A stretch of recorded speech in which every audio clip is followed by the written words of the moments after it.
vi algo en mi cuarto y fue algo que me causó mucho miedo porque además yo estaba en una escuela católica y entonces ahí todo es relacionado con el diablo, ¿no? Sí, Te dan una falsa sensación de estabilidad porque sí adormecen, sí, ¿no? Entonces la intensidad de las emociones, del llanto, como de la habilidad emocional puede bajar, pero finalmente no estás entrando a la raíz del problema. O sea, ahí sí creo que cuando yo conozco las sustancias a los 16, bueno, a los 13 años empiezo a beber y a beber fuerte, pero a los 16 que ya conozco las sustancias, yo sentí por primera vez paz, un silencio aquí que yo no conocía, ¿no? O sea, la verdad es que el mundo de las adicciones es estar en guerra. Y es un mundo constante. súper oscuro. O sea, la verdad es que yo hay veces que me acuerdo y digo, ¿cómo salí de ahí? No tengo idea. Y cómo es que estoy bien hoy, no tengo idea. Abusó de mí en este internamiento. Entonces, así, ese año fue así, de puros eventos de terror, tras terror, tras terror.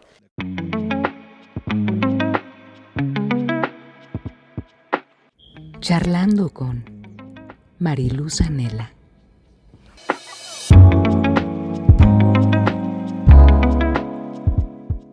Hola, ¿qué tal, queridos amigos? Es un placer saludarlos desde aquí, de lo que es el programa Charlando con Marilú Zanella. Y hoy en especial tenemos una charla, una historia que contar, muy hermosa, muy vívida. Pues una charla donde tenemos que hablar mucho de lo que es la reflexión de la vida, sobre todo del resurgimiento. Y tenemos una gran amiga, una gran personalidad. Ella es Valeria Corazón Amatista, a quien de verdad le agradezco mucho que hayas venido y sobre todo ser partícipe de esta entrevista. Ay, muchas gracias a ti, Marilu, muchas gracias a todo tu equipo por recibirme y pues gracias. Gracias a ti, Val. Y la verdad es que me da, pues, muchas preguntas y tengo aquí tu historia metida en mi cabeza, pero porque me ha dado muchas lecciones de vida, ¿sabes? Pero a mí me gustaría mucho que toda la gente te conociera y sobre todo empezar con una pregunta de inicio que es seguramente un poquito pues controversial porque vas a hablar de ti. Platícanos, ¿quién es Valeria? Corazón de amatista. ¿Quién es Valeria? Ay, híjole, creo que soy una buscadora. Eh, Depende quién me esté viendo, obviamente van a tener sus conceptos, ¿no? Sus definiciones. Yo creo que yo vine a hacer un nuevo camino y vine a plantear una nueva forma de hacer las cosas, tanto para mi linaje como para mí misma, ¿no? Creo que esta vida ha sido una vida de transformación y de proceso súper intenso, pero para lograr vivirme y compartir a la gente una manera de vivirse distinta. Bien. Platícanos un poquito de tu infancia, Valeria. Pues la infancia es bien chistoso porque mi familia es de esas que antes hacia afuera todos veían como que todo estaba perfecto, ¿no? O sea, siempre sí había una abundancia, mi papá fue un hombre generoso, trabajador, mi mamá también una mujer trabajadora, pero creo que fue de esas familias en las que en estos momentos era mucho de la ropa sucia se lava en casa, si habían visitas o incluso la familia, ¿no? La familia cercana a los tíos, no todos estaban enterados realmente de lo que sucedía en casa. Y yo, obviamente, lo viví y lo manifesté muy pronto, ¿no? O sea, desde muy niña empecé a enfermarme. Eh, Hubieron años en que me fracturé prácticamente todo el lado izquierdo del cuerpo, que el lado izquierdo es el femenino. Y eso ahora ya lo puedo reflexionar. En ese Claro. entonces era como, ay, pues Valeria es muy inquieta, ¿no? O quién sabe, o es muy enfermiza. Realmente no es así. Incluso hay teorías que dicen que cuando un niño se enferma entre los 0 y los 14 años, esa enfermedad no es del niño, viene del sistema, ¿no? Claro. Están reflejando algo que está pasando. Entonces creo que, obviamente en mi familia hubieron muchas cosas buenas, sí. También hoy me gusta ver y hablar de las cosas como son, o sea, ni idealizar ni satanizar. Mi mami fue una mamá depresiva.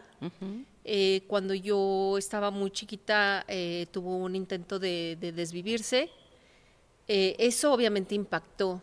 Y como eran de esas familias en las que no se hablaban las cosas y era mejor hacer como que no había pasado nada, pues muchos años yo no sabía qué pasaba conmigo, ¿no? O sea, yo sentía un desorden, depresión, una desconexión con la vida súper fuerte y sin embargo, pues no había como una explicación porque era como, pues no pasó, ¿no? ¿Y tu relación con tu mami cómo era? Fíjate que hasta hoy me cuesta trabajo conectar con ella. Sobre todo muy chiquita, creo que a ella esta depresión y ahora yo lo puedo analizar con su historia, creo que ella también tenía un miedo profundo, una herida de abandono tremenda. Y cuando empiezan a haber problemas con mi papá y eso, pues para ella fue muy difícil de manejarlo. Entonces, yo recuerdo a una mami distante, fría, le costaba mucho trabajo el afecto físico, ella no, obviamente tampoco lo tuvo, ella de niña. Tenía de repente sus arranques, sobre todo cuando yo era muy chiquita, de enojo fuerte, ¿no? Llegaron a haber cinturonazos por cosas que yo te podría decir no era necesario. Y cosas así. Y ya más grande, creo que déjame usar la palabra correcta, yo siento que ella intentó un poco alejarme de mi papá, porque para mi papá yo era la niña de sus ojos, ¿no? Y no estoy diciendo que fuera perfecto, mi papá la verdad es que también tenía una inmadurez emocional tremenda, o sea, ninguno de los dos se podía autorregular. Claro. Y por lo tanto, si tú creces como niño con unos papás que no se saben autorregular, tú nunca vas a aprender a regularte, ¿no? Entonces, creo que mi mami también ahí, cuando vio esta cercanía mía con mi papá, ella comenzó como a decir cosas que creo que no correspondían en su momento, como que mi papá le ponía los cuernos o cosas así, y yo estaba muy chiquita. Entonces yo me volteé un poco en contra de papá, ¿no? También ¿Qué edad como que tenías? lo empecé a alejar. Híjole, yo tenía 6, 7, 8 años cuando mi mamá, por ejemplo, en algún restaurante me decía, ya está viendo a las viejas, ¿no? Y yo volteaba y pellizcaba a mi papá, ¿no? Okay, claro. Entonces, desde muy chiquita me tomé el papel de justiciera de la familia. Sí. Y como mi mamá también y mi hermana eran personas que no hablaban mucho las cosas y yo siempre fui muy, pues no sé cuál es la palabra, si calzonuda pero era brava, ¿no? Entonces, si yo veía algo que a mí no me parecía correcto o justo, yo alzaba la voz, ¿no? O tomaba una acción. ¿Cuántas hermanas son? Nada más somos 2. Okay, Bueno, son mi 2. mami perdió 2 bebés antes de mí, o sea, hubiéramos sido 4, que también es importante hacer ese trabajo de honrar a las que no llegaron a nacer. Claro. Pero ahorita aquí nada más estamos 2. ¿Y tú eres la mayor? Yo soy la menor. Ah, tú eres la menor. Sí, eso es lo curioso de mi historia, que yo era, por ejemplo, defendía a mi hermana en el camión de la primaria, me llegué a golpear a niños cuando yo veía ya que la estaban molestando. Y yo soy 6 años menor, claro, pero siempre tuve este carácter así. O sea, tú desde pequeña ya asumías un papel de guardiana, de protectora de tu familia. Sí, y la verdad es que creo que no está bien. O sea, como niño uno tiene que poder ser niño. Y yo no siento que yo haya tenido eso. O sea, siempre me la viví regulando a otros, súper atenta también a los cambios, porque aparte la relación de mis papás fue complicada, había muchos pleitos, muchas discusiones. Y obviamente tú empiezas a generar una hipersensibilidad a cualquier cambio de tono, tú ves una mirada ya y ya sabes que esto se va a ir al demonio, ¿no? Claro. Entonces esto me creó también una hipervigilancia, un estar en constante, pues sí, es un trauma. Y finalmente también lo del evento de mi mami, pues esto derivó en un trauma de muchos años de no poder yo conectar con la vida y de tener un miedo atroz. ¿Pero tú asumiste el papel como tal o llegó un momento en que la misma situación te involucraba, por ejemplo, las diferencias que tenían tus papis, indirectamente te hacían sentir que tenías que involucrarte de alguna manera? O sea, que tú asumieras un papel en el que efectivamente tuvieras la necesidad de tener la obligación de defender a tu mamá. Sí, yo siento que al principio pues mi mamá lo manipuló un poco, ¿no? O sea, como que decía, pues ves que velo.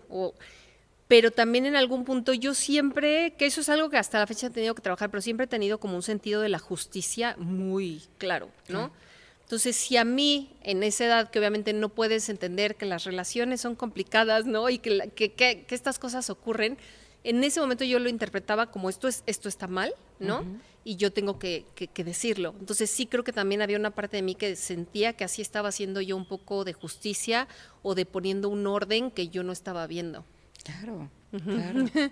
¿Y tu papá qué papel asumía en ese momento contigo? Fíjate que fue bien chistoso porque de niña yo era su adoración y él el mío. O sea, era de las vacaciones, jugar todo el día en la alberca. O sea, era un papá, la verdad, muy involucrado a nivel juego. O sea, que a mi mamá esa parte le costaba trabajo, a mi papá no, ¿no? Pero cuando llego a la adolescencia, pues ya llevábamos unos añitos de estarme diciendo, ¿no? Y de yo enterarme, pues que él había tenido otras relaciones y otras cosas. Y ya en la adolescencia, pues yo como que agarro más esta identidad de esto no puede ser así, ¿no? O sea, de las cosas no están bien así. Y ahí hubo un rompimiento con mi papá muy fuerte. O sea, porque a mi papá mientras estés como de acuerdo con él, todo fluía. En el momento en que tú cuestionas las cosas, a eso a él le costaba mucho trabajo. Y pues en la adolescencia todos cuestionamos. Sí, Y claro. ahí hubo un rompimiento. Y ya de ahí nos costó pues realmente prácticamente toda la vida recuperarnos y más por todo lo que vino después conmigo. ¿Qué es lo que pasa en ese proceso, Val, cuando tú estás en efecto viviendo esta situación de ruptura en la familia? Y al final de cuentas, pues uno como joven no sabes, estás en intermedio, o sea, necesitas apostar por tu mamá o necesitas apostar por tu papá, o a veces tienes que recargar más el apoyo en tu mamá y el apoyo. ¿Qué carga emocional representó para ti en ese momento? Para mí fue horrible, horrible. O sea, desde el momento del divorcio, porque aparte ellos se divorcian cuando yo tenía como unos 3 años y después regresan, ¿no? Y yo me acuerdo que me ocasionaba mucho conflicto que decían, por ejemplo, te toca ir con tu papá. Y a lo mejor ese fin de semana yo quería estar con mi mamá, ¿no? Porque aparte eres una niña. Claro. Y de repente a lo mejor ya estaba con mi papá y me decían, ya, te voy a regresar a casa de tu mamá. Y yo decía, pero es que yo quiero quedarme. Y aparte yo quería estar en mi casa, porque aparte de la casa donde vivíamos todos, nos salimos, mi mamá, mi hermana y yo, mi nana, su hijo y todos a casa de mi abuelo y mi papá se queda con la casa. Entonces desde ese momento yo me sentía como que me jalaban en direcciones en las que yo no siempre quería ir, ¿no? A veces yo quería estar acá, a veces yo quería estar acá. Y estas lealtades, ¿no? O sea, por un lado yo sentía una profunda lealtad a mi mamá muchos años y más por estas historias y por no entender nada sobre infidelidades y sobre relaciones de pareja porque pues no me tocaba. Claro. Y después intentar también como acercarme a mamá y ver que mamá también tenía una incapacidad emocional fuerte, ¿no? Que no le permitía tener esta cercanía conmigo. Y después ver que mi papá fue como mi fortaleza, o sea, mi papá me ayudó muchos años, a pesar de que nos la vivíamos agarrados del chongo, porque de verdad que coincidir con mi papá fue muy difícil, pero fue alguien que siempre creyó en mí. Y eso sí se lo agradezco. Entonces, aunque nos vivimos de verdad muchos años en guerra, prácticamente, mi papá como que siempre dijo, sí, pero te ayudo, ¿sabes? O sea, tú tienes que salir. Y finalmente hoy yo, la verdad es que a una de las personas que más le estoy agradecida es a mi papá porque no se dio por vencido y mucha gente se lo dijo. O sea, muchos doctores, muchos le dijeron, ya déjala, no va a salir, o sea, no va a poder, ¿no? Y mi papá yo creo que algo dijo, algo vio, algo se acordó y siguió y pues finalmente hoy estoy aquí. En esa línea de tiempo, ¿qué es lo que pasa con Valeria? Por decir algo, tú estás estudiando, me imagino, terminaste tu primaria, terminaste tu secundaria también, y entonces entras ya en la etapa de la adolescencia. Platícame un poquito de historia de vida en tu adolescencia. Pues mira, justo ahí fue cuando yo sentí un rompimiento. O sea, si bien te digo que desde chiquita se empieza a ver mucha enfermedad, muchos accidentes, muchas cosas, pues todo eso tú no lo relacionas, ¿no? Yo lo vivía. A los 15, 16 años tuve una primera visión. Yo tengo dones de clarividencia, clariaudiencia, clarisapiencia desde muy niña, pero ya vivirlos como, de verdad, como tan franco y evidente y con tanto terror fue como a los 15, 16 años. Vi algo en mi cuarto y fue algo que me causó mucho miedo porque además yo estaba en una escuela católica y entonces ahí todo es relacionado con el diablo, ¿no? Con el... Sí, No lo claro. pude entender, no lo pude entender. Entonces de ahí me vine para abajo. Yo acababa de empezar, no, ni siquiera sé si acabé de empezar la prepa. No me acuerdo bien, ¿no? Pero yo tenía que empezar la prepa o la acababa de empezar y me vino una depresión tal porque aparte dejé de dormir. O sea, yo tenía tanto miedo de volver a ver algo que ya no dormía en las noches. Entonces mucho tiempo tuve que dormir con mamá o mi mamá se iba a mi cuarto. Ahí empiezo a ver psiquiatra. Me llevan porque la depresión ya, de verdad, ahí sí fue mi primera depresión como súper fuerte de perder el sentido, ¿no? Entonces a los 16 años me empiezan a medicar, que yo la verdad es que creo que fue un error, Claro. porque fue inmediatamente enseñarle como a mi mente a nada más callar las cosas y no a trabajarlas, ¿no? Claro. Entonces me llenaron de medicamentos y ahí yo decido salirme de la escuela esta donde estuve todos estos años y tomarme como un año, que desde ahí también fue un rompimiento fuerte porque en mi casa pues eran súper estrictos, ¿no? Entonces decirle a mi papá, es que no puedo, y me acuerdo, hace poquito encontré una carta que le escribí, ¿no? Diciéndoles que necesito esta pausa, pero yo lo vivía con terror, o sea, con terror decir esas cosas. Hago esa pausa y ya un año después logro entrar ya a otra escuela, ya no era católica, era un sistema mucho más relajado, pero también ahí poco a poco empiezo a hacer otras amistades y a conocer el mundo de las sustancias. En ese proceso, Al, cuando tú te enteras que tienes esas capacidades o esos dones, ¿nunca antes tuviste la oportunidad de compartirlo con alguien más y que te dijera, oye, es que es un don que probablemente puedes desarrollar a buen fin? No. Todo fue virado a no tienes problemas mentales. Sí, o sea, hasta ahí eso no era nada que se hablara en la familia. De hecho, había una tía, sé la historia de una tía hermana de una de mis abuelas, que también veía cosas, pero también fue diagnosticada como con algún trastorno, ¿no? Entonces, para mí todo eso hasta ahí, yo no sabía que existía esto de dones o que podía uno aprender a usarlos. Claro. No, o sea, a mí fue directo al psiquiatra y pastillas y eso no lo supe hasta muchos años después. Claro, claro. Es que luego a veces uno piensa, el desconocimiento nos hace hacer cosas o nos obliga a hacer cosas en materia de un sistema del cual estamos acomodados o que nos imponen, ¿no? Sí. Y lejos de poder florecer dentro de ese medio, que ahora se habla más. Actualmente tenemos más conocimiento de los dones que el ser humano, pues a veces ni siquiera estamos conscientes, ¿no? Pero todos tenemos dones. Todos. Entonces, en ese entonces estábamos más obligados a, no, pues tú tienes desprendimientos sensoriales, entonces vete al psiquiatra porque tienes un trastorno brutal y te tienen que aplacar con diazepam, ¿no? O alguna otra cosa. Sí. Y entonces tú estás obligada a medicarte. ¿Qué es lo que pasa con esos medicamentos? ¿Cuál fue tu embrollo? Ese fue como un camino sin fin. O sea, hasta la fecha yo podría seguir medicada. De hecho, todavía tomo un medicamento todavía, pero ya nada de lo que me dieron durante muchos años. Pero los psiquiatras siempre tienen esa intención, ¿eh? O sea, la psiquiatra que ahorita veo para el único medicamento que me queda, hay veces que la estoy pasando mal y me dice, bueno, ¿y si retomamos el antidepresivo? Y de verdad yo no estoy en contra, si quiero comentar eso. Creo que hay gente que lo necesita en ciertos momentos de la vida y que es muy válido. Yo de verdad, yo creo que yo me hubiera muerto, en otros momentos si no me los hubieran dado. Pero al final creo que perpetúan la desconexión. Entonces a mí me tuvieron con antidepresivos, antipsicóticos, anti todo, antivida, ¿no? Y realmente creo que hace cuenta como que te dan una falsa sensación de estabilidad porque sí adormecen, ¿no? Entonces la intensidad de las emociones, del llanto, como de la habilidad emocional puede bajar, pero finalmente no estás entrando a la raíz del problema. Claro. O sea, no estás atacando ¿por qué me siento así? O sea, porque realmente esto de, es que es un desbalance químico y eso ya se ha comprobado que no es así, ¿no? Claro. Entonces, creo que en su momento me pudieron salvar la vida, probablemente sí.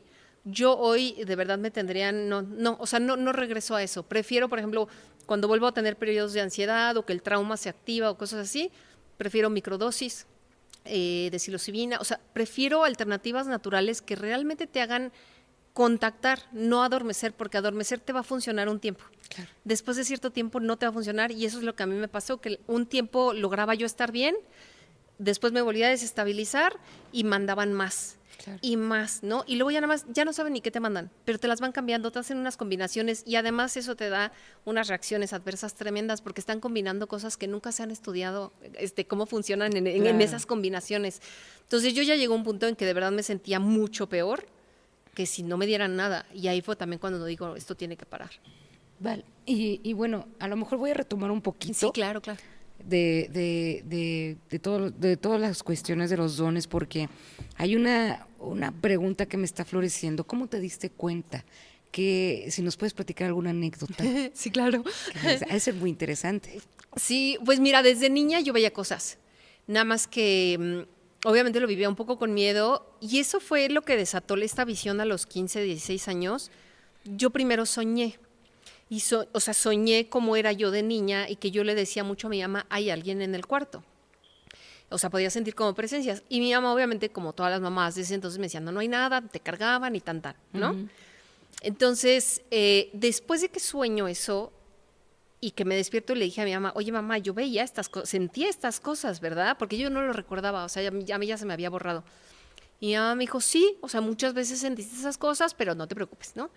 A los días, 2 días o al día siguiente, veo esta cosa que se aparece en mi cuarto, que fue algo muy feo, fue una como sombra grande, como con forma, que en esa época yo le decía, pues yo dije que era el diablo, pues porque estaba en escuela católica, ¿no? Finalmente era un ser de no luz. Y de ahí en adelante cada vez fue más frecuente empezar a ver cosas en las noches, sentir, siempre he sido como muy yo siento que algo está fuera del lugar, ¿sabes? Aunque no lo esté pudiendo ver. Y también poco a poco fue empezar a darme cuenta que creo que todos o casi todos tenemos como este narrador, ¿no? Esta voz en la cabeza que es tu conciencia, pero yo a veces detectaba que me decían otras cosas, o sea, cosas que yo no podía saber, ¿no? O que a veces simplemente sé cosas que van a pasar o sé algo, o sea, no sé muy bien cómo explicarlo, pero también muchos años fue muy confuso porque como estaba yo con esto de las sustancias, también pues todos los psiquiatras decían, es por eso, ¿no? Es porque se fuma todo, ¿no? Esta mujer. Y realmente hasta que estuve periodos largos limpia y empecé a trabajar en mi espiritualidad, en meditación, en contactar, en entrar y en todo esto, fue que fui viendo que no era ni porque fumé tal cosa, ni porque estuviera yo loca, sino que realmente había ahí algo que tenía yo que acabar de acomodar. Y también a través de sueños. Otra de mis como facultades es en los sueños, siempre he tenido yo lo que la gente llama sueños lúcidos, para mí esa es la norma. Claro. Y para mí esa es la vida. O sea, cuando yo estoy dormida, yo allá conozco dimensiones, incluso las conozco de visitarlas varias veces. O sea, en sueños es que también yo me he dado cuenta que tengo capacidad de contactar con otras inteligencias, con otros mundos, otras dimensiones, otras vidas, vidas pasadas, de todo. ¿Eso cómo lo haces? No sé. De hecho, me han Te pedido, llega. sí, de hecho me han dicho, enséñame y no sabría cómo enseñarle a alguien a hacerlo porque para mí es automático. O sea, yo me duermo y de pronto ya Ya lo aparezco sabes. en X mundo Claro. y estoy perfectamente consciente de lo que estoy haciendo, ¿no? O sea, y qué tengo que hacer y todo. O sea, para mí es como natural, Claro. pero no sé. Pero ese proceso es cuando estás en trance, dormida, o de repente te llega porque te llega. Fíjate que antes primero fue en sueños, mucho tiempo, ahora ya lo he logrado en meditación, o sea, en meditación de repente empiezo a meditar y de repente ya estoy en otra dimensión, ¿no? Y haciendo cosas. Y también ahorita, por el cambio de vibración de la Tierra, yo sí he notado que hay veces que estoy así en mi vida diaria manejando y de repente siento estos cambios o como saltos en la línea de tiempo, que yo los percibo muy claramente, pero eso también le está pasando a otras personas. Entonces creo que ahorita va a empezar a pasar cada vez más. Ok, ok. Y entonces, pues en este proceso tú cuando conoces o te conoces dentro de esa profundidad de don, lo llegaste a temer también, o sea, te dio miedo el tener estas sensaciones. Terror, Te terror. dio O sea, de terror. hecho, por ahí, ese insomnio de años, yo creo que también iba mucho por ahí. O sea, yo no quería, porque obviamente cuando no tienes un manejo de tu energía o además estás con sustancias y eso, pues todo lo que vas a ver no es de muy alta vibración. O sea, Claro. es de otra vibración. Y claro que da terror, ¿no? Pero ahora ya, o sea, sabiéndote proteger, también manteniendo una mente clara, o sea, es que yo creo que son muchas cosas, ¿no? El meditar, el tener una higiene energética, el estar consciente de que esas cosas existen sin temerles, sin necesariamente alimentarlos, pero sí muchos años fue terror, pánico. Y por ende tuviste la necesidad de recurrir a ciertas sustancias. Fíjate que creo que un poco fue eso, o sea, el miedo, pero no fue tanto eso, yo creo que era más la situación familiar. O sea, ahí sí creo que cuando yo conozco las sustancias a los 16, bueno, a los 13 años empiezo a beber y a beber fuerte, pero a los 16 que ya conozco las sustancias, yo sentí por primera vez paz, un silencio aquí que yo no conocía, ¿no? Aparte me sentía perteneciente, porque aparte todos estos dones, que aunque en ese entonces yo no sabía que eran dones, me hacían sentirme como que yo no era de aquí. O sea, yo no pertenecía a este mundo. Me costaba mucho trabajo hacer amistades, ¿no? Y además con una casa donde no te enseñan a regularte, pues tú también te vuelves de carácter explosivo, brinchuda, o sea, es muy complicado. Claro. Entonces, con las sustancias me llega de pronto esta sensación de, puedo ser yo, tengo un lugar, ¿no? Puedo hacer amigos, mi mente está en santa paz, o sea, no hay ansiedad, no hay miedo, no hay tristeza, no habían como esta, yo siento que yo vivía como con una tortura, ¿no? O sea, mis pensamientos estaban en contra mía y era una tortura. Y cuando conozco las sustancias, pues todo eso se cayó. Y claro que por supuesto que dices, yo soy de aquí. ¿Alguna vez te hablaron de ser una persona índigo? Sí, sí lo he escuchado, sí me identifico con algunas cosas y también, bueno, esto de las personas altamente sensibles sí soy. Tengo problemas con muchas cosas, por ejemplo, texturas, hay cosas que, no sé, soy muy sensorial, ¿no? O le comentaba también allá a la música, a mí de repente me puede enchinar la piel o me hace llorar o sea, sí soy altamente sensible.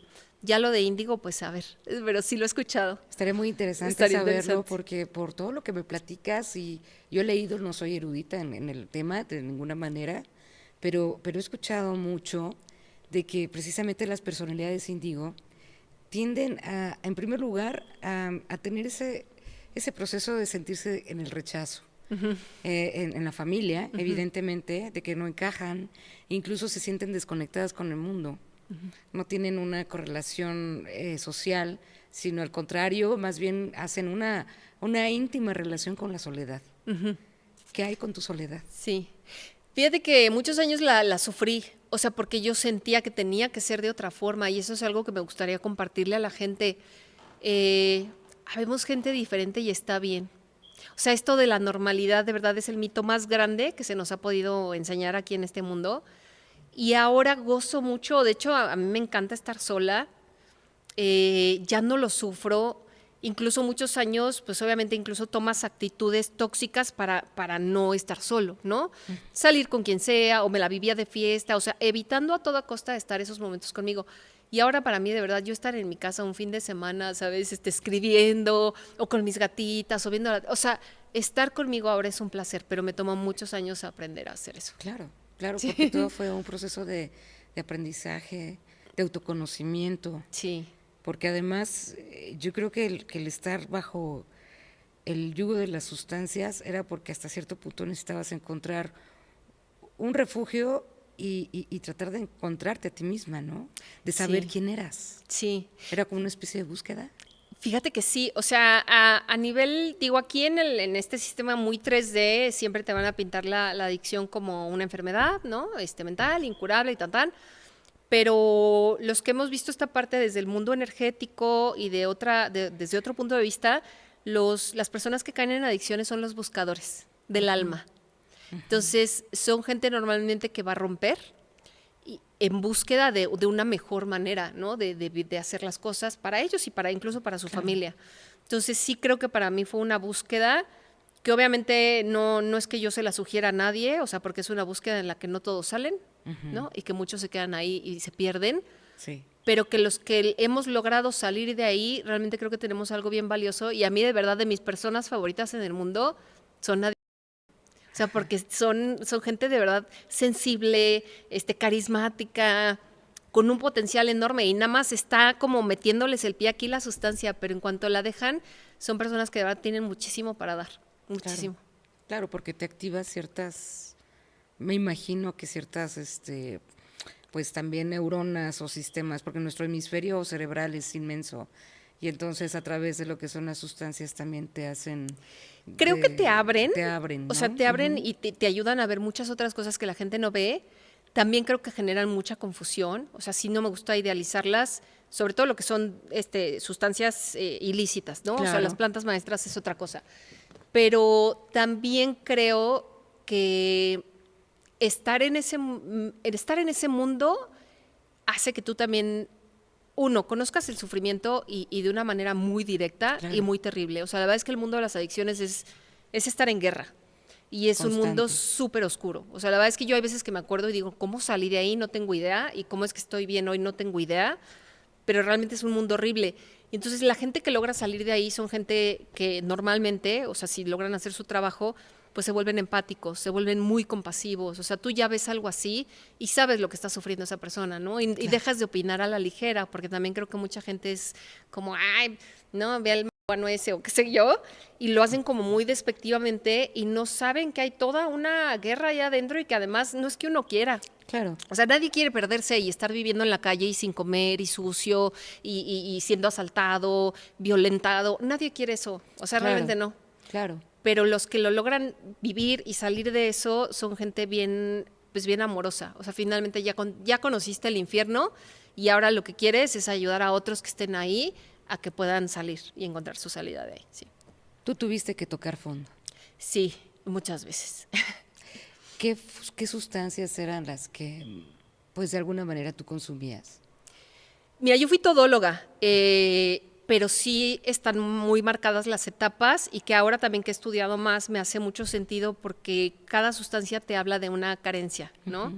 Entonces yo empecé con marihuana, como casi todo el mundo. Durante unos 2 años fue eso. Incluso me ayudó mucho a escribir, o sea, me ayudaba con mi creatividad. Yo hoy tengo otra relación con esa planta, pero en ese entonces pues fue fuga, ¿no? Y fue de verdad tratar de no sentir todo lo que yo sentía. Ya después empecé con las sustancias químicas, como tachas, ácidos poco, fíjate, bien curioso, porque normalmente todo lo que son psicodélicos te van a ayudar o sea, te van a hacer enfrentarte a ti mismo y pues no me gustaba. A Claro. mí me gustaba la fuga. Entonces, ácido un par de veces, pero no era lo mío. Y ya después fui cada vez conociendo sustancias más duras.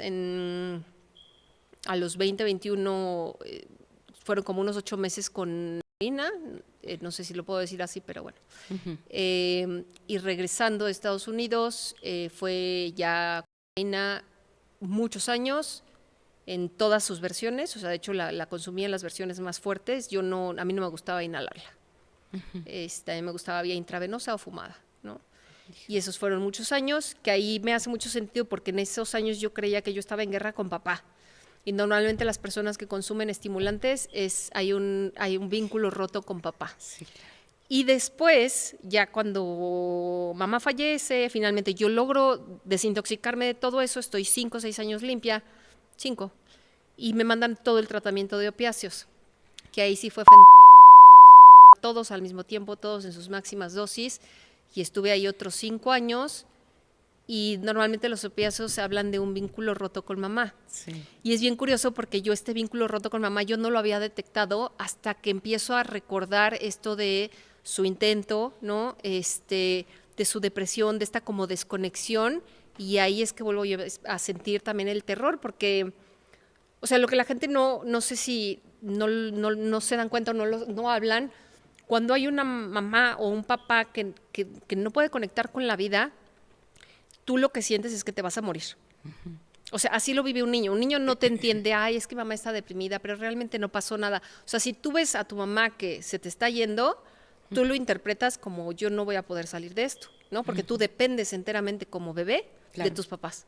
Entonces, ese miedo yo lo viví todavía hasta hace muy pocos años. Cada vez que intentaba yo estar sin sustancias, era un terror a la vida, Marilu. O sea, no tienes una idea, de verdad, yo no podía con eso. Claro. Entonces, con los opiáceos, si bien fue un tratamiento y lo que sea, yo sé que cumplieron su función, me ayudaron a medio manejar ese miedo otros años hasta que llegó esta claridad de tengo que sentirlo, tengo que enfrentarlo, tengo que saber por qué está ese miedo ahí y así es que ahora ha cambiado. ¿Cuántos años, Vale? De uso de sustancias, mira, de entrada fueron 16 años con un inter de 3 años ahí que fue cuando falleció mi exnovio, mi pareja de ese entonces falleció de una sobredosis. Y ahí yo logro estar 3 años limpia. O sea, después, no cuando él falleció, la verdad es que yo me perdí, ¿no? Yo quería alcanzarlo, o sea, para mí no tenía sentido estar aquí. Hubieron inters porque si bien, o sea, estaba yo muy metida, siempre había algo que me decía, es que ya te vas a morir, ¿sabes? O sea, porque yo no recaía como la gente que recaen y se pueden estar 1 año, 2 años. Claro. Yo iba a morir. O sea, era de hoy compro y eran 4 o 5 días en un hotel hasta que ya no daba más. O sea, ni la mente, ni el cuerpo, ni nada, ¿no? Entonces tuve múltiples internamientos psiquiátricos porque definitivamente pues me perdí. Pero hubieron inters, ¿no? O sea, que sí estaba internada y así, pero realmente nunca se sostuvo. Entonces, 16 años con esos pequeños inters, después 5 años limpia y después otros 5 años con opiáceos. Ay, vale. O sea, toda una vida. Toda una vida y ¿sabes?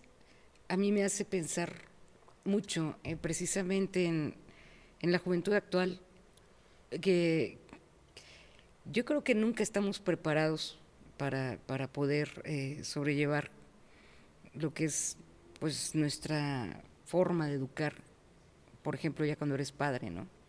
Cuando eres adolescente, pues también como adolescente no entiendes o no se abre la capacidad de poder entender las posiciones de los padres. Y hay un juego constante ahí de los vacíos en las interrelaciones familiares. Y entonces, cuando sucede esta parte, lo primero que hacen los jóvenes es recurrir a un medio, pero también hay influencias. Sí. Las influencias pueden ser amistades, entre comillas, gente que se acerca a ti, que te ve con esa vulnerabilidad. ¿A ti te acercó alguien o tú solita, tú llegaste a ese medio a buscarlo? Mira, yo creo que los que caen tan profundo como yo, realmente tú lo estás buscando. O sea, ¿hay canales? Sí, ¿no? Pero yo nunca he culpado a nadie de los que me lo presentaron porque era algo que incluso yo necesitaba. Y que incluso uno de los doctores de alguno de los internamientos que yo tuve hace muchos años me dijo, es que si tú no hubieras consumido, te hubieras muerto. O sea, te hubieras dado cuello. No había manera, ¿sabes? Porque era todo lo que yo sentía, no puedes vivir así. Claro. Entonces, para mí hoy yo ya entiendo que cumplió su propósito y que las personas que me introdujeron a una cosa u otra, finalmente a nivel espiritual lo pactamos. Aquí a nivel muy mundano, pues sí creo que hay gente de repente canejilla, ¿no? Sobre todo pues con los niños creo que es importante. ¿Sabes yo que hay cosas que siento que no se van a poder prevenir? Pero que es importante que se hablen las cosas. Todo lo que no se habla en las familias es lo que más daño hace. Exacto. Y entonces, si enseñamos, ¿no? a los que sí son papás, a los niños, a tener una comunicación abierta, es mucho más fácil que incluso si pasa una cosa así, se pueda salir a cuando estamos tapando todos los agujeritos, ¿no? Estamos queriendo tapar el sol con un dedo y todos sabemos que algo está mal, porque finalmente todos en la familia lo estamos experimentando, pero todos estamos haciendo como que no, como que es la familia perfecta. Y eso le da en la torre a cualquier niño. Claro. Claro. También, por ejemplo, a mí, o sea, yo tuve varios eventos y por eso es que tengo trastorno de estrés postraumático complejo, ¿no? Primero por lo de mamá, después a mí me intentan secuestrar cuando tengo 6, 7 años, literal me levantaron, me tocaron, y todo eso yo nunca lo hablé, porque yo ya sabía, o sea, que yo ya estaba en un sistema que tú lo sientes inestable, ¿no? O sea, todo el tiempo dices, yo no sé qué va a pasar, si se va a enojar, si esto va... Entonces yo me lo callé, esto yo también lo empecé a hablar hasta hace muy poco tiempo. Wow. Entonces, si a un niño, que ahora todos los niños también están muy expuestos a este tipo de cosas, o sea, ya sea secuestros, tocamientos, abusos, muchas cosas, no sienten la confianza de poder ir a hablarlo con mamá, con papá, eso es lo que genera el trauma, no el evento. Claro. O sea, finalmente ese evento se pudo haber manejado o superado de otra manera si yo lo hubiera podido hablar y hubiera sentido el apoyo. Y tampoco estoy diciendo, culpando a mis papás, ellos tampoco tenían la capacidad, ¿no? Claro. Pero eso es lo que se debe de buscar hoy, el generar que el niño, el adolescente, sepa que puede volver a casa, haga lo que haga. Claro. O sea, porque también creo eso, ¿no? O sea, luego hay mucha culpa y sobre todo cuando ya estás en adicciones fuertes, pues vives y haces muchas tonteras, ¿no? O sea, la verdad es que yo pues, era otra persona, o sea, no era esta. Y sientes que ya no puedes volver de eso. O sea, hay una sensación de una pérdida de dignidad. Sí, que yo muchos años me creía ya no merecedora, no digna, era como pues ya, o sea, lo que toque es bueno, ¿no? Y es importante recordarle a la gente y a los niños que siempre eres digno, que siempre mereces, que no necesitas hacer nada para merecer, ¿no? O sea, tú mereces porque estás vivo, porque estás aquí, tan, Claro. tan. Todo lo demás son extras, ¿no? Entonces, recordarle eso a los jóvenes es bien importante y a las familias. Y además pensar que ahorita precisamente los medios nos permiten de alguna manera conocer más a fondo toda esta cuestión de la inmersión a las sustancias Así es. y de los porqués. Así Y es. tú tocaste un punto muy importante, porque es, pues no sé si recuerdas, pero antes el educador, que en estos casos eran los papás, obviamente no porque tuvieran culpa de, sino porque eran también, vamos a hablar del mismo sistema, obligados a tener, pues hasta cierto punto, una educación conservadora. ¿Qué es lo que pasa cuando te caías, no? En vez de sobarte, te pegaban. Te regañaban y, bueno, ¿para qué llores? Sí, ¿y para qué te caes? Y Sí. te daban tu buen zape, ¿no? Y es algo muy similar a lo que tú dices. El hecho de no hablarlo, el hecho de no hablar precisamente una voz, el no hablar de un tocamiento, el no hablar incluso de una violencia emocional, psicológica, es porque el niño, si lo habla, piensa que le van a pegar. Sí, claro. Porque desafortunadamente llegó un momento en que la educación se volvió castigadora Sí. y sumergida, no porque lo digo yo.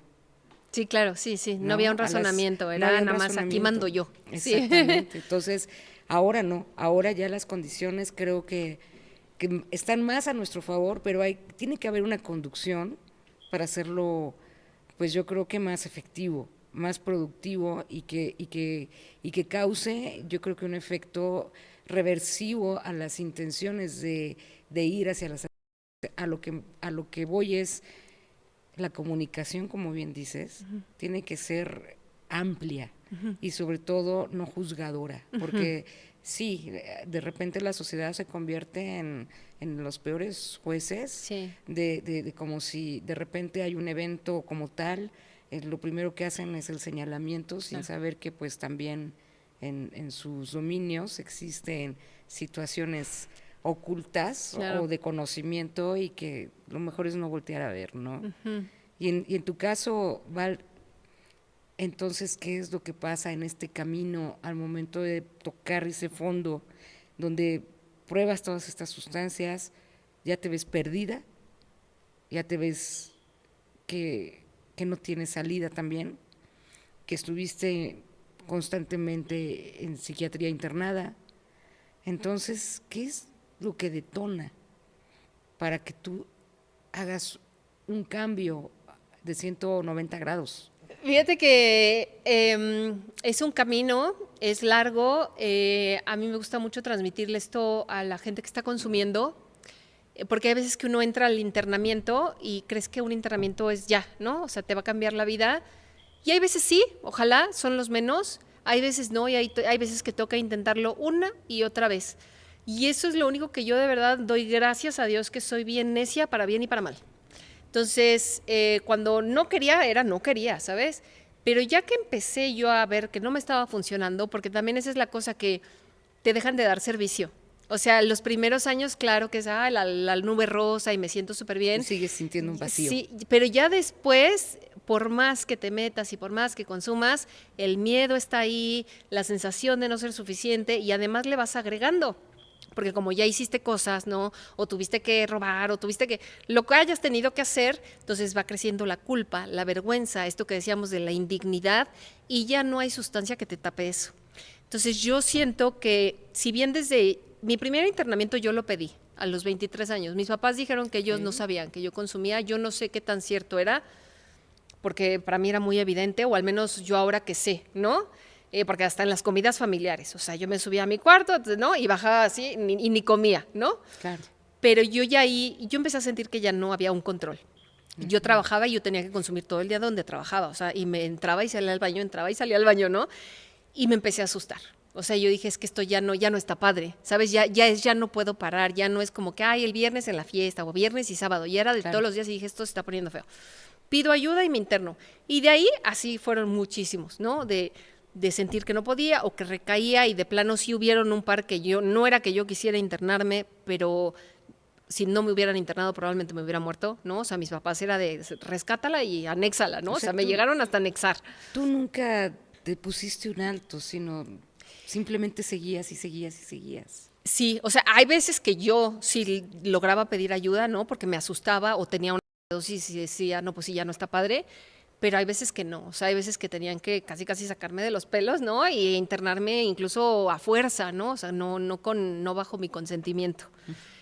Y así fueron muchos años. Y donde yo ya siento que digo, bueno, es que algo tiene que cambiar fue los últimos 5 años con opiáceos. Realmente yo ahí ya había estado limpia, ¿no? De todas las demás sustancias. Entonces, como que volví a entrar en ese mundo y te das cuenta que medicamentos o no es lo mismo, ¿no? Obviamente recaigo en las otras sustancias porque empiezo a buscar una manera de sentirme bien, porque con los opiáceos también al principio te vas a sentir muy bien, después es una depresión, es una pérdida de sentido, es una nadez terrible. Entonces yo empiezas como a tratar de automedicarte, ¿no? Ya sea con sustancias ilícitas, con antidepresivos, con todo, ¿no? Buscando. Nada funcionó y yo tengo un intento también de desvivirme en el 2021. Sí. Ya había tenido otros antes, varios graves, pero este fue el más grave. Entonces, en 2021 termino yo en coma, muchos días, con múltiple falla orgánica, conectada a un ventilador, tuve una neumonía por broncoaspiración, me contagiaron bacterias nosocomiales por el ventilador, por el catéter. O sea, todo eso la verdad es que fue horrible, horrible. Y ahí, aparte, o sea, para colmo, este estar en coma que mucha gente reportan que es como estar dormidos y de pronto se despertaron, no, yo me la pasé viajando interdimensionalmente porque eso es algo que siempre he hecho, pues ahí más. Entonces, cuando regresé era una confusión tremenda, tremenda, y además yo no veía y no me podía mover. Entonces, ahí fue como mi rendición, porque me acuerdo que me empecé a desesperar, me empecé a agitar, yo me quería arrancar el ventilador, todo, y me dijeron como, pues no sirve de nada. O sea, ni te pelees porque, o sea, no sirve de nada. Y me acuerdo que en muchos de esos días, una enfermera bien linda que me acuerdo que me trenzaba el cabello, me trataba con mucho amor, pero sí era muy firme cuando yo empezaba a quejarme y a decir, es que no, o sea, porque te empiezas a pelear, y me decía, es lo que hay, ¿no? Y esa frase, que yo sé que a muchos nos choca porque la usa mucho la gente, pero en momentos así, de verdad te ayudan a rendirte, a decir, pues es que es lo que hay. O sea, no te puedes mover, no ves, no puedes respirar, es lo que hay, hazle. O sea, hazle como, puedes vivirlo peleando o puedes navegarlo. Y entonces, estando en coma. No, ahí ya me había despertado, Okay. ¿no? Pero yo no veía y no me podía mover, o sea, sí estaba sumamente incapacitada. Entonces, me acuerdo que un doctor me dijo, puedes seguirte agitando así, quererte arrancar todo, o proponte, ¿no? O sea, desde que abras los ojos hasta que anochezcas, empieza a intentar mover el dedo gordo. Y pues de ahí me agarré, ¿no? Entonces me acuerdo que yo veía, entonces intentaba y todo, en eso me concentraba. Y tratar de no pelearse. Y todavía después de ese evento, que bueno, obviamente salí de ahí con mucha dificultad, nadie creía que yo iba a salir. Todavía ese año yo sigo con tratamiento de opiáceos, entonces cada vez se puso peor. O sea, ya era muy evidente que no estaba funcionando, que yo no estaba bien. O sea, ahí sí de verdad ya la distorsión, el desorden, el caos mental era algo atroz.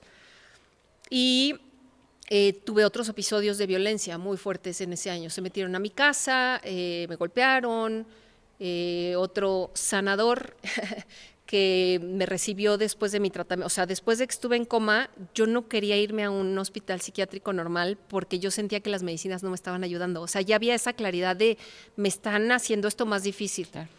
Y yo llevaba un tiempo hablando con un de estos sanadores improvisados que son muy encantadores, ¿no? Que tienen la manera y que cuando tú estás frágil y débil, ellos saben cómo envolverte. Entonces, acabo yo en su casa, le pido que me deje ahí recuperarme porque por ley te tienes que internar. Y yo, pues sin saber, y también un poco en la desesperación, yo no quería más antipsicóticos, yo lo que quería era estar aquí. Le digo, pues vamos a hacer como que tú eres un centro, ¿no? Y que ahí voy a hacer mi recuperación. Finalmente se hace. Y este tipo, después de mi intento de suicidio, abusó de mí en este internamiento. Entonces, así, ese año fue así, de puros eventos de terror, tras terror, tras terror.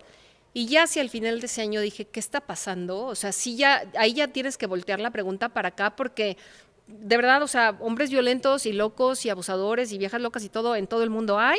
Claro. Pero si tú estás como que, aparte ya era muy evidente, ¿no? O sea, que estaba yo atrayendo una tras otra, y ahí sí fue cuando dije, ¿qué tengo que hacer? O sea, y esa fue la pregunta que lancé al universo, o sea, ¿qué tengo que hacer yo para que esto cambie? Claro. Y fue bien chistoso porque acabo internada otra vez en un hospital porque tenía yo dolor crónico, o sea, por eso me daban los opiáceos, ¿no? Me sentía muy mal todo el tiempo, de verdad, yo sentía que me estaba muriendo. Y en ese internamiento ya me estaban diagnosticando de todo, o sea, 1000 pruebas, todo. Llega un neurólogo y me ve y me dice, si te quitas los opiáceos, te vas a sentir mucho mejor. Y fue lo único que yo agarré y dije, pues me los quito, ¿sabes? O sea, obviamente ellos te ofrecen alternativas, que también son alternativas de tratamiento, como metadona, otras sustancias. Yo para mí ya era tan claro que no me estaba funcionando que yo dije, me las voy a quitar todo, ¿no? Y como pueda. Entonces, te digo, ahí también soy medio calzonuda y entonces yo empecé mi proceso de detox sola en casa. O sea, a mí no me ayudó nadie, no me interné. Entonces, primero me quité todo el fentanilo, después me quité la morfina y después ya nada más me quedaba un poquito de oxígeno y ahí fui a trabajar a un centro con ibogaína, con la planta, esta es una raíz de África que se utiliza mucho en interrupción de adicción. Y de ahí ya me agarré, o sea, pero la verdad es que fueron meses tan complicados y que ya me costaron tanto trabajo porque ya ahí no hubo rescate, ya no hubo, te metemos en una clínica y pasa la cómoda, ¿no? O sea, ya no es, o lo haces o te mueres. Entonces, pues fue tan rudo hacer todo ese proceso sola en casa, porque aparte de verdad la detox de opiáceos es de lo peor y yo me he desintoxicado de muchas cosas, pero esa es una de las peores. Me sentía tan mal, pero tenía yo tan claro lo que decía, lo que había dicho el doctor, de si te las quitas te vas a sentir mejor, que dije, lo tengo que hacer, ¿no? O sea, lo voy a lograr. Y claro, no fue tan sencillo. O sea, realmente no creas que me los quité y me sentí mejor, más bien me los quité y entonces vi el cochinero que había ahí abajo. El miedo, la desconexión con la vida, esta mala relación con mamá, mala relación con papá. Y entonces estos años de estar ya sin ninguna sustancia han sido dedicados a limpiarme a mí, a consentirme yo, a apapacharme yo, a darme todo lo que a lo mejor en su momento otros no pudieron darme. Ha sido ese aprendizaje, dármelo yo, tenerme paciencia, tenerme calma, tenerme cuidado, muchas cosas. Ay, Val, pues la verdad me dejas impactada porque son procesos que tuviste que vivir, experiencias que tuviste que vivir bajo estas circunstancias. Pero eso te llevó a entender que tenías que cambiar ya tus procesos de vida. Sí, o sea, yo ya llevaba años estudiando otras filosofías, metafísica, sanación energética, o sea, muchas cosas, ¿no? Y hay muchas cosas que te hacen sentido en un principio, ¿no? Pero no las logras aplicar. Es bien difícil, o sea, hay un punto en el que todo lo que te dicen dices, sí, claro, pero integrarlo es bien difícil. Claro. Entonces creo que llegué a ese punto, o sea, cuando ya vi que estaban pasando tantas cosas y de haberme cansado y recansado de culpar, ¿no? Y de quejarme pues, de los hombres que son así, o de que sí mi papá, o que sí mi mamá, o que sí, ¿no? Y siempre estás apuntando hacia afuera, pero no es que no haya una corresponsabilidad, pero finalmente a ti, a tu proceso no te sirve. Claro. Entonces ahí fue cuando como que dije, es que tengo que ir hacia adentro porque a mi mamá ya no la puedo revivir, ¿no? O sea, a mi papá no lo puedo cambiar. Este hombre que pues, se le ocurrió hacer su abuso, Claro. pues son depredadores, pero a mí no me corresponde ni educarlo, ni enseñarle, ni nada, ¿no? Entonces dije, vámonos para adentro y empiezo a hacer ya este trabajo como a profundidad, apoyada de muchas cosas, ¿no? De herramientas de sanación energética que ahora yo comparto como Holy Fire Reiki. Con Holy Fire Reiki yo recuperé memorias de lo del evento de mamá, que fue, yo estaba muy chica. Y realmente como nunca se habló y nunca nada, sin embargo la sensación y el trauma ahí está, nada más que yo no sabía por qué. Con Holy Fire logro, ¿no? Pero es una energía muy amorosa y me pudo ayudar, o sea, me ayudó a entenderlo desde otro punto de vista, con plantas ancestrales, con plantas maestras, pero ha sido un trabajo duro, largo. También creo que hay veces, pues todos queremos ya, ¿no? Que en una sesión, que en una ceremonia, que en una terapia uno salga completamente distinto, y más los que hemos tenido problemas de adicción, pues estamos acostumbrados al placer instantáneo, a la solución de ya, ¿no? O sea, ya me tomé esto y aceptar que la vida realmente no funciona así. Claro. Eso ha sido como la parte más interesante del proceso, el aceptar que toma tiempo. que necesitas disciplina, constancia, compromiso, pero lo que sí es que todo empieza con una decisión. Claro. Y eso sí se lo quiero compartir a las personas, de verdad.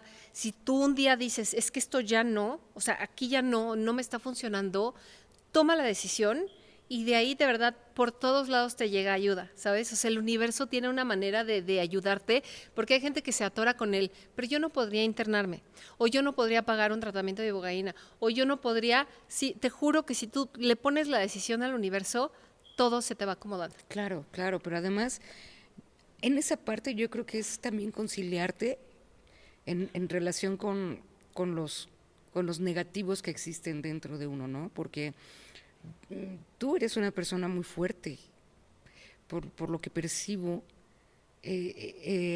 además de que viviste situaciones adversas, lograste salir porque tienes una fortaleza interna muy grande, porque algo te sostuvo, algo te detuvo, además algo te sobrevino en tu interior para entender y canalizar las agresiones a un fin del cual salir, ¿no? Pero hay quienes no lo logran.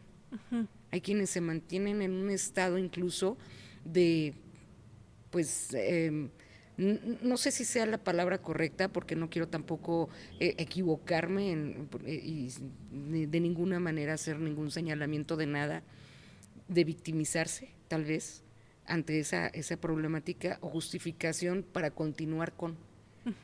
Porque yo creo que esa es una de las partes en las cuales, cuando tú estás inmerso en las adicciones, a lo mejor pues buscas un justificante. Como tú bien acabas de decir, ¿no? A lo mejor es buscar terceros culpables. Sí, sí creo que hay una búsqueda constante de culpar, ¿no? Sobre todo porque da miedo, o sea, ni siquiera creo que no es algo que nazca de una maldad o de una, por ejemplo, falta de responsabilidad, así que por naturaleza tengamos, no, o sea, realmente hay un miedo terrible a verte. Sí. Y a ver lo que te pasó y a sentirlo, porque además verlo es una cosa, porque todos tenemos muy buena memoria, pero no lo hemos sentido y para sanar hay que sentir. Claro. Entonces, estos años para mí han sido y muy duros, de verdad, momentos terribles. Estoy con un especialista en trauma, pero por ejemplo, contactar con ese miedo que sentí yo al ver que mamá no iba a estar y que yo pues, estaba indefensa, ¿no? Claro.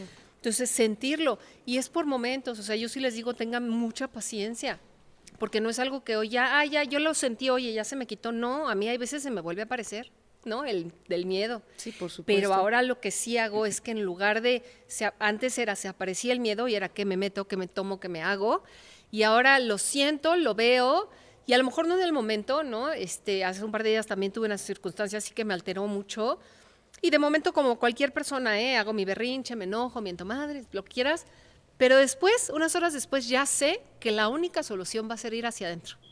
Finalmente la gente no la puedo cambiar, no le puedo, nada. Entonces ya agarro y me siento con mi dolor, con mi tristeza, con mi enojo y dejar que hablen y que se muevan. Hay que moverlo. O sea, yo uso mucho esto de la visualización como energía. Por ejemplo, el dolor, que he padecido dolor crónico tanto tiempo, y que además lo que buscamos y que es lo que nos enseñan es que te duele la cabeza, tómate un paracetamol, ¿no? Tienes esto, tómate esto. Y realmente no, así no funciona. Entonces yo ahora lo que hago es lo visualizo y hago estas meditaciones de, por ejemplo, si tengo unos cólicos tremendos, los ubico, ¿no? Les doy un lugar, un espacio, un color, una textura, un todo, y los empiezo a mover. Hay que moverlo. Y las emociones es lo mismo.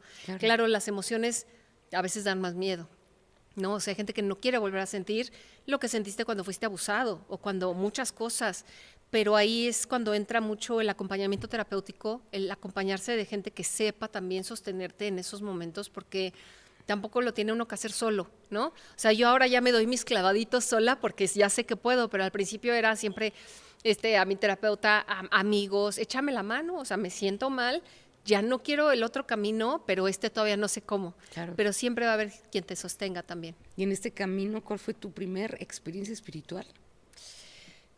Híjole, es que han sido tantas. Mira, la verdad en el consumo hubieron muchas y a veces no me gusta contarlas porque la gente es muy pues es que era una alucinación, ¿no? O sea, estabas consumiendo y yo tengo muy claro que sí y que no. O sea, hubo un momento ya en el que, por ejemplo, que yo oía voces y unas paranoias terribles, que sí te creo que quién sabe, ¿no? ¿Qué era? Pero en algún momento cuando estaba con mi novio, el que falleció, justo habíamos recaído, los dos estábamos intentando, y en eso yo empecé a escuchar una voz claramente de mi ángel guardián. Le pregunté su nombre, me lo dijo, y fue muy curioso porque le dije, ¿te puedo ver? Me dijo, sí, y le dije, ¿te puede ver él? Y me dijo, sí, él quiere. Y ese es un punto clave para discernir cuando estás tratando con energías de luz o de sombra, ¿no? O sea, Claro. siempre tiene que haber un respeto al libre albedrío. Entonces, cuando él me dijo, si él quiere, le pregunto, él me dijo que sí y ambos lo vimos, ¿no? Entonces, esa fue de las primeras muy impactantes, que salió como una esfera de luz a través del espejo. Y fue muy bonito porque aparte me dio mucho consuelo porque unos días después yo tuve mi primer crisis. Ahí en esos días yo ya empezaba a ver muchas sombras, empecé a ver cosas muy feas y como que ese encuentro con mi ángel en ese momento me dio, ¿no? Una fuerza, me agarró de la vida, ¿no? Ya después obviamente hay muchas otras, una así súper, súper linda que tengo por ahí que casi no cuento, cuando me estoy desintoxicando de opiáceos en casa, sola, pues la estoy pasando terrible. Y estaba tan mal, o sea, como también para que se den una idea que esto también es energético y que no es nada más algo que te está pasando a nivel físico, ¿no? Mis gatos los dos vomitando conmigo. O sea, y en esos días era de, pues te los tienes que bancar, o sea, no hay de otra, ¿no? Entonces yo me acuerdo que yo vomitaba, mi gato vomitaba, mi gata vomitaba, yo también con un terror porque decía, es que se me van a morir, pero no puedo hacer nada, o sea, lo tengo que atravesar, ¿no? Claro. Yo ya meditaba, afortunadamente, porque aparte pasas muchos días sin dormir. En el síndrome de supresión no hay manera de que duermas, ni tomando techo, o sea, no hay manera. Entonces, yo mi manera de descansar era me ponía a meditar tantito, ¿no? Entonces, me puse a meditar y en eso siento, bien curioso, porque el gato que más absorbía era Mateo, que ya falleció, pero él era el que como que más me ayudaba con todo lo energético y cuando entro en meditación veo que a los dos nos empiezan a jalar como hacia arriba. Y veo que subimos y en eso aparezco como en una dimensión que era todo luz. O sea, yo sentí de verdad claramente el amor de Dios, ¿no?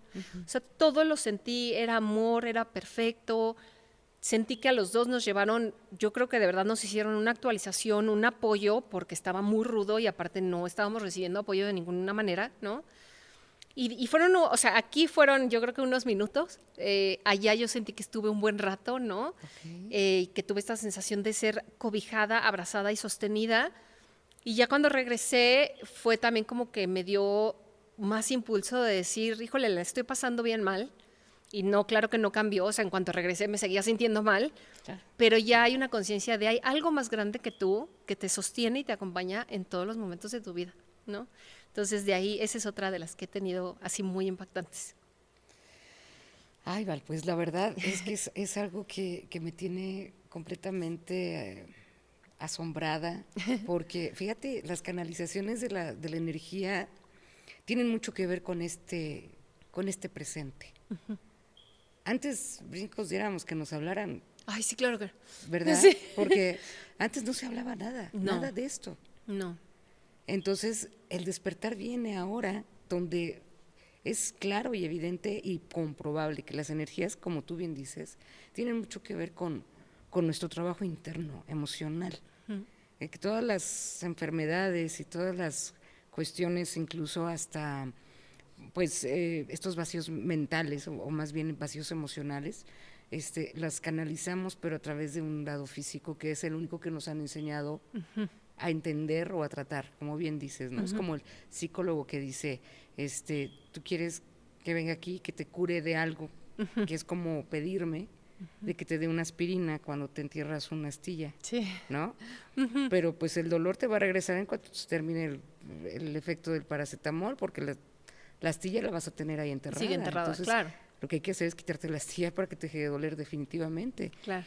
Y en este proceso, como tú bien dices, ha sido largo, con situaciones que incluso pues puede la gente creer o no creer. Eso es algo de lo que queda en el libre albedrío. pero yo sí te creo. Sí te creo y me constan situaciones así.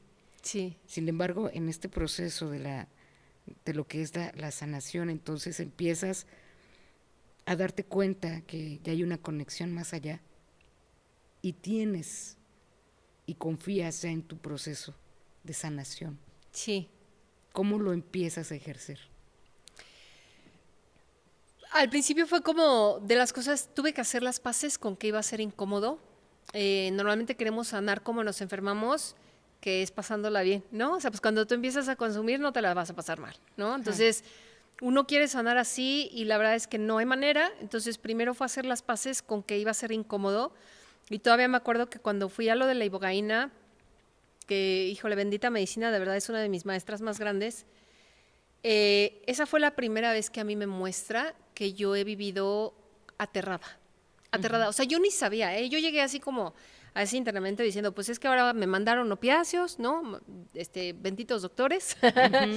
Ese es el problema, ¿no? Pero porque si yo no tuviera esto, yo estaría súper bien. Esa era mi teoría, ¿no? Claro. Me encanta como uno se... Es que si no quieres ver, no lo vas a ver, Sí, ¿eh? claro. Obviamente entró y con la medicina me enseña así de llevas aterrada desde casi desde que naciste hasta ahorita has vivido con miedo. Obviamente me enojé, horrible, Sí. horrible. O sea, yo regresé, fue un viaje muy bonito por otras cosas, porque viví otras dimensiones y otros planos muy hermosos, pero al mismo tiempo confrontarme con que yo era la causa de lo que estaba sucediendo. O sea, ya no, ella no me mostró, es que tu mamá, tu papá, no, es tu miedo que no has querido y no has podido enfrentar, eso es lo que te está frenando. Entonces me regresé, o sea, cuando regreso de este viaje era un enojo, o sea, y me acuerdo que les decía a los facilitadores también bien amorosos, yo les decía, ¿qué hago con esto? Y me decían, pues tienes que sentirlo, ¿no? Y yo, no, o sea, quítenmelo, quítenmelo. O sea, había una resistencia, pero al mismo tiempo había como este saber que te lo tienes que bancar, ni modo, ya estás ahí, ¿no? Claro. Fue poco a poco. Luego de ahí me voy a otro centro, también donde se trabaja holísticamente, ahí conozco a la ayahuasca, otras técnicas, ¿no?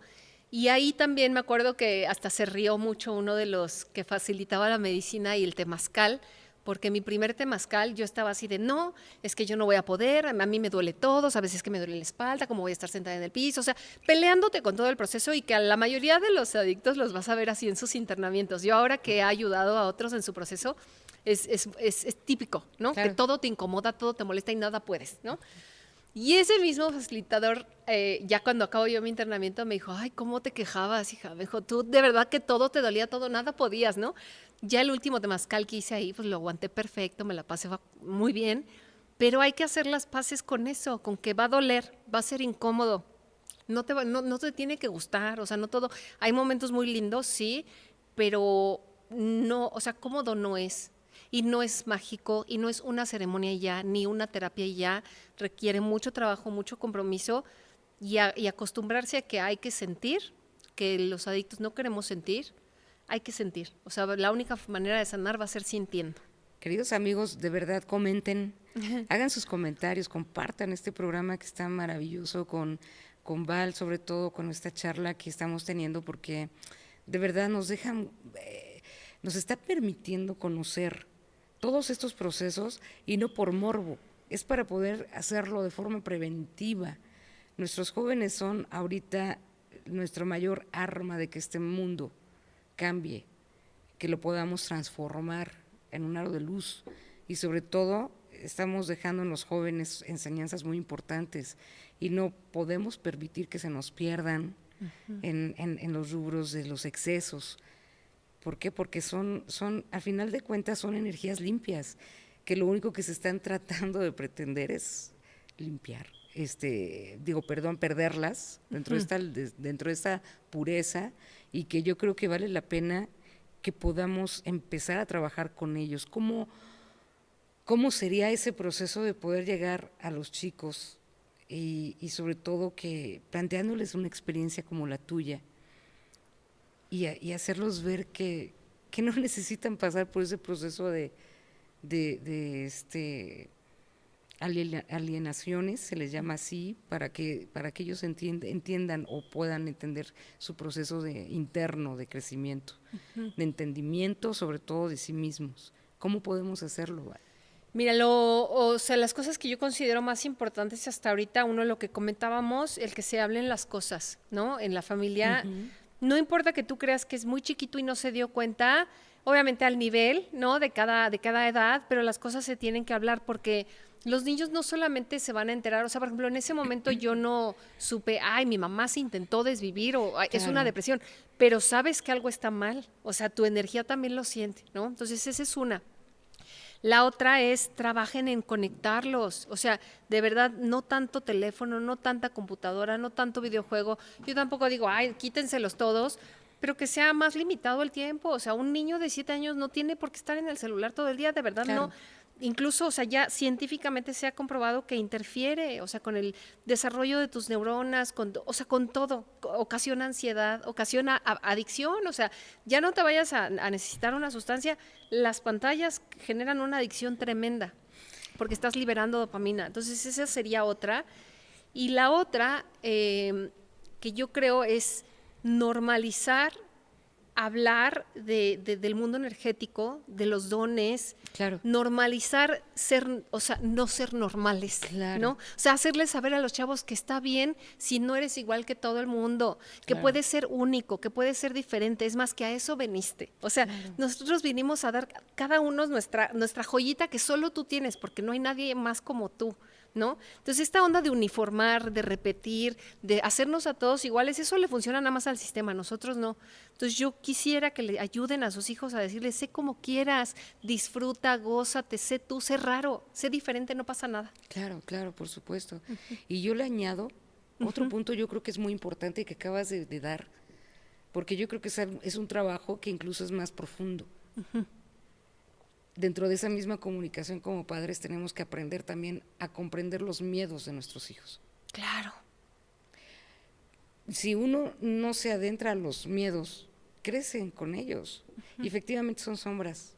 Y se vuelven, yo creo que más monstruosas que cualquier otra cosa siendo tan diminutas. Y entonces yo creo que el entendimiento a través de la comunicación es dejar que los miedos efectivamente fluyan y que los niños tengan la confianza de plantearlos, Claro. de exponerlos, para entonces trabajar con ellos.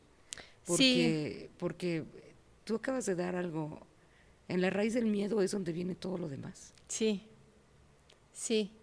Y, o sea, y el que puedan, ¿sabes? Porque creo que muchos hemos tenido experiencias sobrenaturales o dones o paranormales, pero como no lo podías hablar, como dices, se te vuelve una sombra y algo que, pero aparte es algo tuyo, es una parte de ti, y al estarla rechazando, estás rechazando una parte de ti.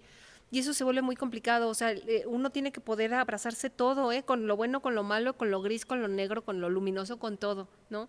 Entonces, creo que es importante también hacer eso, el poder abrir un espacio de comunicación para los niños, porque aparte ahora vienen con otro chip, ¿eh? O sea, lo que Sí. nosotros ya vivíamos, ellos ya lo viven, pero de a diario y todo el día, o sea, ellos ya perciben mucho más, a ellos ya les tocó otra cosa. Sí, exacto. Entonces, que puedan, o sea, que no sea automático el tienes un diagnóstico y vamos a medicarte, no, o sea, vamos a explorar, ¿no? O sea, vamos a ver si te funciona meditando, si hacemos esto, si te enseñamos, ¿sabes? Y también otra que me faltó mencionar es estar bien conscientes de la manipulación que hay por parte del sistema. Ahí está, ahí viene. O sea, de verdad, la música de hoy, todo te está programando para una serie de cosas, pero que todo es una distorsión, una hipersexualidad, que también ahí por ahí hay muchas adicciones, ¿no? Y es una distorsión de una energía sagrada, que aparte tiene un porqué y un para qué, y que además es poderosísima.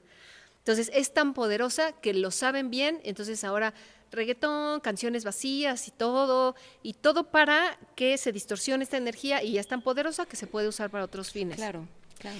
Películas, noticias, absolutamente todo ahorita está programado para desconectarte de tu sensación de que eres una persona divina, de que tú tienes el control de tu creación.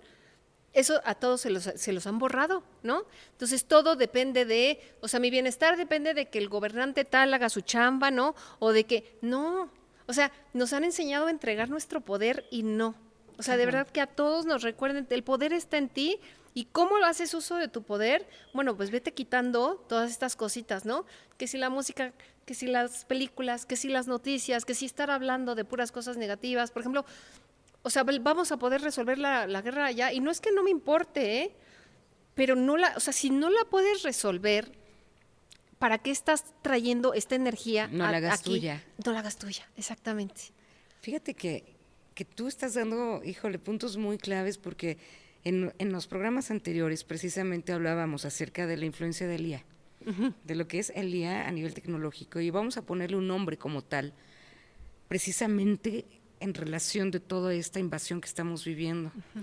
Porque le podemos llamar entonces que es una droga tecnológica para poder mantenernos con miedo, Claro.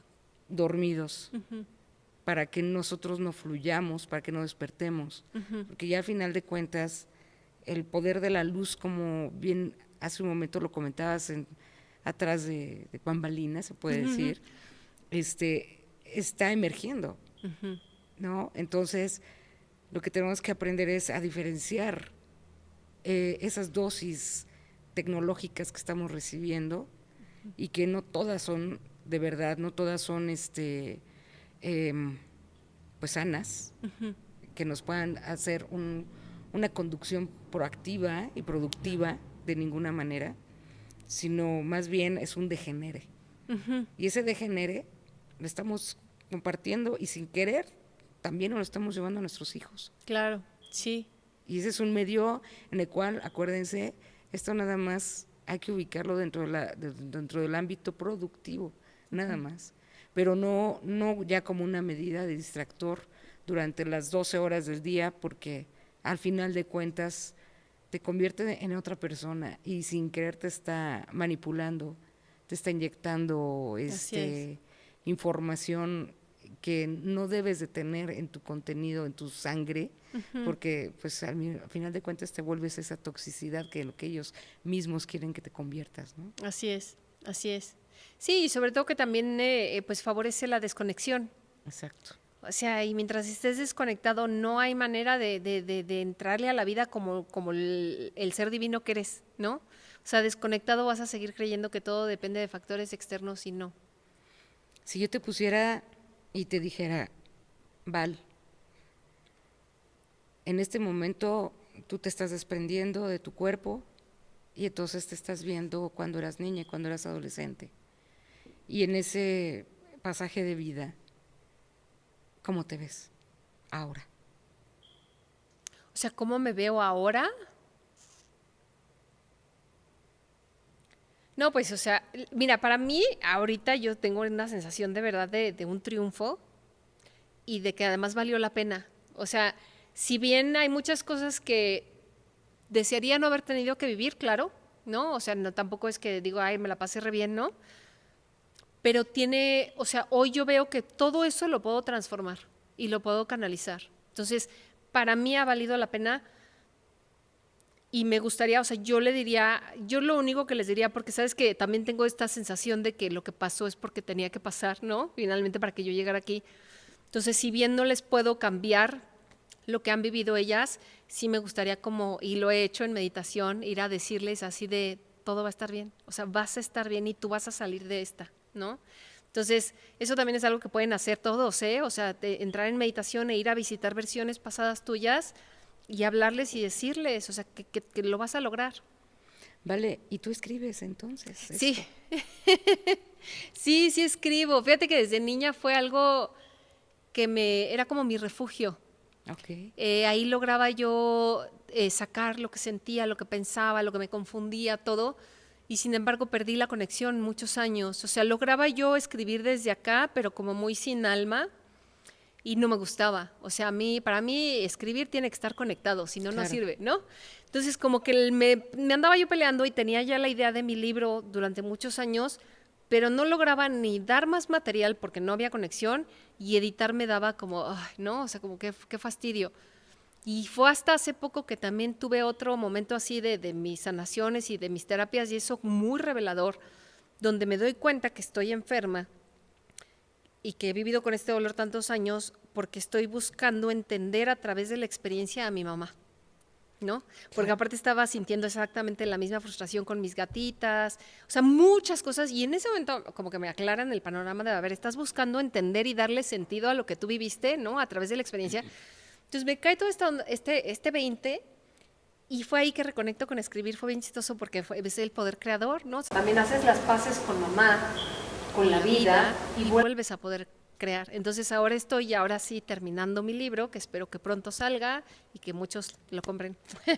¿Cómo se va a llamar tu libro? El título todavía me lo estoy guardando. Hasta que salga, sí, porque digo, la verdad es que ahorita tú sabes que en redes todo el mundo está muy pendiente de muchas cosas. Exacto. Pero serás de las primeras en saberlo. No, pues yo espero ser la primera en recibirte aquí en el programa para presentar tu gracias, libro. sí. Sería maravilloso, Feliz de la vida. verdad, porque en serio es mucho aprendizaje y tratar de entender y procesar todo lo que has vivido Sí. es muy loable. Eres. Es muy loable y además eres un ejemplo de vida. Gracias. Un ejemplo a seguir, porque pues todos estamos inmersos siempre a vivir circunstancias complejas y buscar salidas. Y las salidas a veces no necesariamente son sanas, pero también se puede redireccionar. Sí, claro. Y tú eres una fuerza viviente de que eres una redirección, una depuración, de sanación, un resurgimiento, como lo mencionaba en un principio en el programa. Y de verdad me gustaría tener una siguiente entrevista contigo. Claro que sí, yo encantada, Marilu. La verdad es que me ha encantado platicar contigo. Sí, y sobre todo pues enfocarnos mucho en tus áreas ya actuales, de lo que tú haces y de cómo lo desarrollas. Claro que sí. Entonces, pues yo creo que ahorita vamos a dejarlo en un suspenso y vamos a continuar con otro programa contigo, Claro que si tú sí. no lo permites. Encantada, sí. Y mientras tanto, queridos amigos, de verdad, síganos en las redes sociales, activen su campanita, suscríbanse, comenten. Es muy importante que también arrojen sus comentarios, ¿saben por qué? Porque en una de esas Valeria también va a entrar, va a contestar cada una de sus Los preguntas. voy a estar leyendo, sí. Los va a estar leyendo y sobre todo que sería maravilloso que pudieran contactarte también. Sí, también si quieren pues seguirme, pues yo también estoy en redes, en Instagram y Facebook como Vale Corazón de Amatista y en TikTok y YouTube estoy como Corazón de Amatista 5D. Muy bien. Y ahí estaré compartiendo pues mi historia y herramientas que he utilizado para estar como estoy el día de hoy. Yo la sigo en TikTok y créame que nos deja unos mensajes maravillosos, hermosos, que conectan con uno, y conectan con la vida y conectan con el corazón, con el alma. Gracias, María. Muchísimas gracias, Valeria. Gracias por pues, este espacio. A ti, gracias por tu presencia y tu esencia. Gracias. Nos vemos pronto, amigos.